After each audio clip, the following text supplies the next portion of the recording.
বাংলাদেশ জুড়ে শুরু হয়েছে হিন্দু নিধন।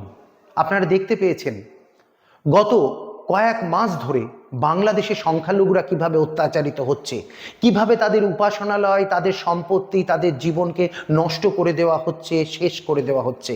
এরপরও সেই দেশের সরকার, ইউনিশ সরকার চুপ হয়ে আছে। পাশাপাশি চুপ হয়ে আছে এপার বঙ্গের কিছু মানুষ, যাদেরকে বাঙালিরা বুদ্ধিজীবী বলে মানে, যাদের বুদ্ধি, যাদের জ্ঞান, যাদের গরিমা সব কিছুর উপর নির্ভর করে তাদের মেধা। তারা অনেক সময় অনেক বিষয়ে ভারতবর্ষকে তারা সজাগ করেছেন। কিন্তু আজ তারা কোথায়? কোথায় আপনি আছেন ডক্টর অমর্ত্য সেন, মাননীয় অমর্ত্য সেন, নোবেল লরিয়েট অমর্ত্য সেন? আপনার মনে হচ্ছে না একবারও এই বাংলাদেশে হিন্দু নিধনের জন্য কোনো মন্তব্য করার? আপনারা কেন এরকমভাবে, শীত তো সবে পড়েছে, এখনই শীত ঘুমে চলে গেছেন?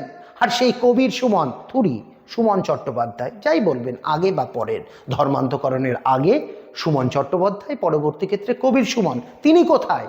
কোথায় তার কবিতা? কোথায় তার গান? তাদের কেন এরকম সিলেক্টিভ প্রতিবাদ, প্রচার? শুধু প্রচার হয়েই থাকতে হবে, প্রচারের আলোতে? আরে বাবা, আপনার মন্তব্যটা আমরা শুনলাম, আপনার যে ফোন কলটা ভাইরাল হচ্ছে, আপনি ভাবুন সেটা। একটা দেশের পতাকা যেখানে পায়ের তলা দিয়ে মারিয়ে যাচ্ছে, তখন আপনার মনে হয় না আপনি এই দেশটাকে নিজের দেশ মানেন না? লজ্জা হওয়া উচিত কবির সুমন আপনার, কারণ আপনিও আমার সহনাগরিক।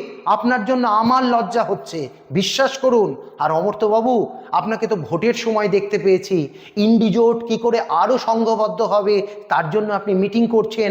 সেলিম সাহেব, বিমান বসুর সঙ্গে বসে বামফ্রন্ট সরকার আরও কি করে উন্নততর করা যায় তার জন্য নৈশ ভোজে যাচ্ছেন।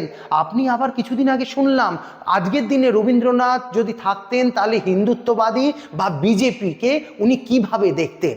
এইসব মন্তব্য করতে আপনি পারছেন, কিন্তু পারছেন না বাংলাদেশে যে সকল সংখ্যালঘু হিন্দুরা মারা যাচ্ছে, তাদের উপাসনালয় যখন জ্বলছে, তাদের এক ধর্মগুরুকে দিনের পর দিন বিনা বিচারে যখন আটকে রাখা হচ্ছে, তখন আপনাদের কোনো মন্তব্য নেই, তখন আপনাদের কোনো কথা নেই, তখন আপনাদের কোনো প্রতিবাদ নেই, তখন আপনাদের কোনো লেখনী নেই।